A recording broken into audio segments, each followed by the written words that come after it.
We are sitting in a Nissan Leaf with Carlos Tavares, number 2 at Nissan, and this is the battery electric car. We're near the end of the Nissan Leaf tour. It's been in 22 cities, and Carlos, maybe you could explain some of the systems we're looking at now in the car. How do they make this car go? It has a very unusual shifter, for one thing.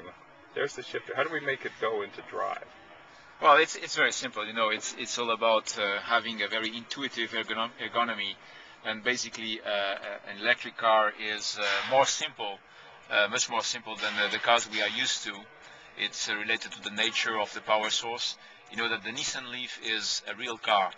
It's everything you can expect from a car in terms of comfort, in terms of safety, in terms of features, in terms of performance, in terms of roominess, trunk volume. It's a real car, and on top of it, it has no tailpipe, it has no emissions. So it's very simple. You see that there are some analogy with the nice devices that we are using every day to give phone calls and check our emails, etc.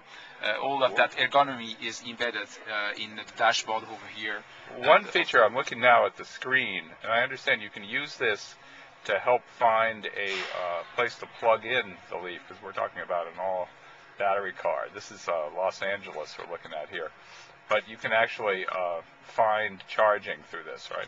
Exactly. Not only you can find the charging spots, but more than that, the system will tell you exactly what is the autonomy and the available range that you have, so that you can see how you overlap the available range with the nearest charging spots. So it will give you the full information, not only where they are, but it will tell you also if you can reach them with the available charge of the battery. So everything is going to be done in order to create peace of mind.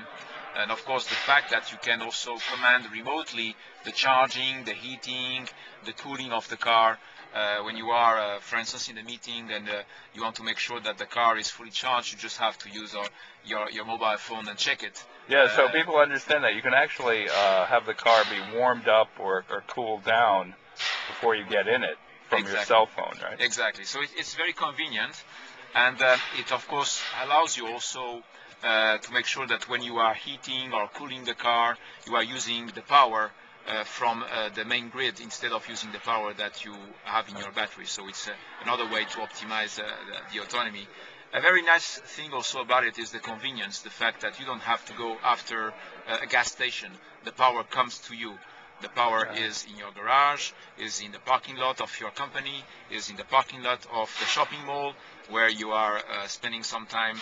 The power will be somewhere in the route of your day-by-day life. So we believe that that convenience is going to be felt in a very nice way, I believe, by our consumers. And we're looking at a 100-mile range in the real world. Exactly. And what happened recently is that a certain number of tests have been done, and I have read from some of those tests that people discovered that yes, 100 miles is much more than what you usually need for every day. It just confirmed what we already knew from our market research, which is that 95% of the people in this market don't use